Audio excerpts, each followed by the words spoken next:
Hello friends, कैसे हैं आप लोग। आशा है सब अच्छे से होंगे। देखिए फ्रेंड्स, आज मैं आप लोगों के साथ में लार्कस्पर नाम का ये जो है प्लांट है, इसके बारे में कुछ बातें शेयर कर रही हूँ। और ये सब सीड से ग्रो हुए हैं। पहली बार मैं इसके सीड मार्केट से लाई थी फ्रेंड्स, और मैंने लगाए थे तब इसमें बहुत अच्छी फ्लावरिंग हुई थी और बहुत सुंदर लगे मुझे ये पेड़। तो मैंने इनके थोड़े सीड कलेक्ट करके रखे, लेकिन मुझे इनके सीड कभी डालने की ज़रूरत नहीं पड़ी। 3-4 साल से ये मेरे पास है और इसके सीड अपने आप गिर जाते हैं और फिर ये खूब ढेर सारे प्लांट्स जो हैं वो निकल आते हैं। तो इसके सीड जो है वो फ्रेंड्स, इस ये देखिए, ये आप देख रहे हैं फली, ये देखिए ये फली जो है इसमें कलेक्ट होते हैं, इसमें बनते हैं सीड इसके। और जब ये फली पक जाती है तब ये खुल के गिर जाती है। अगर हम इसको कलेक्ट नहीं करें तो वो हमारी मिट्टी में मिल जाएगी, और फिर अगले साल को जब इसका सीजन आएगा तो इसके प्लांट खूब सारे निकल आते हैं। तो आप कलेक्ट करके रखना चाहते हैं तो कुछ सीड कलेक्ट करके रख सकते हैं, वरना इनको कलेक्ट करने की ज़रूरत नहीं होती है। और देखिए इसकी पत्तियां जो हैं वो कुछ कुछ धनिए की तरह होती हैं, जैसे धनिया होता है इस तरीके की पत्तियां होती हैं। मेन कलर इसका यही है friends, purple colour, purple blue सा है ना, पूरा पर्पल है ना ब्लू है। और इसके अलावा इसके 2 कलर और मेरे यहाँ निकलते हैं, वो मैं आपको दिखाती हूँ अभी।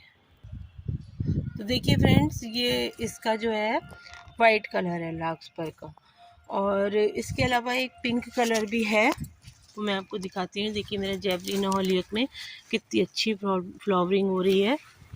ये इधर निकला है इसका पिंक कलर, तो बहुत लाइट पिंक है। तो 3 कलर इसके मेरे पास हैं। ये देखिए बंदर मेरा जेवलिना हॉलियक का एक पौधा ये तोड़ गया है, मैंने स्टिक लगा के इसको बचाने की कोशिश की है। तो ये देखिए वाइट, और उधर मैंने आपको पिंक दिखाया, वो थोड़ा दूर है मेरी पहुंच से, तो मैंने दूर से ही आपको दिखा दिया। तो फ्रेंड्स, इसके जो है ये इसके फूल देखिए, ये एक एक फूल अलग अलग भी हो जाता है और इस तरीके से ये छड़ में भी रहता है। ये देखिए ये एक अकेला फूल है और ये इसमें से पीछे से और कलियां खिलेंगी, तो ये फूल इस तरीके से बंचेस में भी हो जाते हैं। अगर आप इनको अपने फ्लावर पॉट में सजाना चाहते हैं तो फ्लावर पॉट में भी इसकी स्टिक काट लीजिए और फिर इसको फ्लावर पॉट में रखिए, बहुत सुंदर लगते हैं।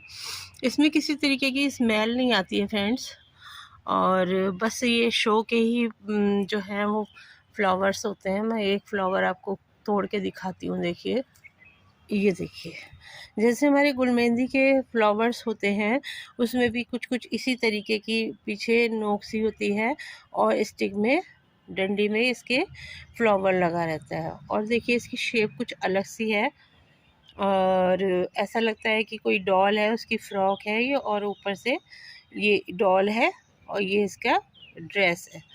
तो इस तरीके से कुछ कुछ लगते हैं, तो बहुत सुंदर लगते हैं। देखिए मेरे यहाँ ये इस तरीके से इसकी स्टिक आई हुई हैं और बहुत क्वांटिटी में इसके पौधे निकलते हैं आपके यहाँ, अगर आपने एक बार इसको लगा लिया। नॉर्मल मिट्टी में ग्रो कर लीजिए, सीड पड़े रहते हैं अपने आप ग्रो हो जाते हैं, तो समझ लीजिए आप कोई विशेष मिट्टी बनाने की ज़रूरत नहीं है। आप किसी भी गमले के साइड में इसको डाल सकते हैं इसके सीड को, और ये अपने आप ग्रो हो जाएंगे। और नॉर्मल मिट्टी में, किसी भी तरीके की मिट्टी में ये चलते रहते हैं। और जब इनकी लाइफ पूरी होने लगती है तो इस तरीके से नीचे से ख़राब हो जाते हैं कुछ कुछ, तो उसकी चिंता आप ना करें, क्योंकि ये ऊपर को चलते हैं तो ऊपर ही बिल्कुल जहाँ पर टॉप पर ही इसके फूल इस तरीके से आते हैं। और जब आपकी स्टिक स्पेंट हो जाए, अगर आपको सीड नहीं लेने हैं तो आप इसको कट कर सकते हैं, तो फिर यहाँ से दूसरी स्टिक निकलेगी, ये यहाँ से दूसरी स्टिक निकल आएगी। तो इस तरीके से जो है ये है चलते रहते हैं।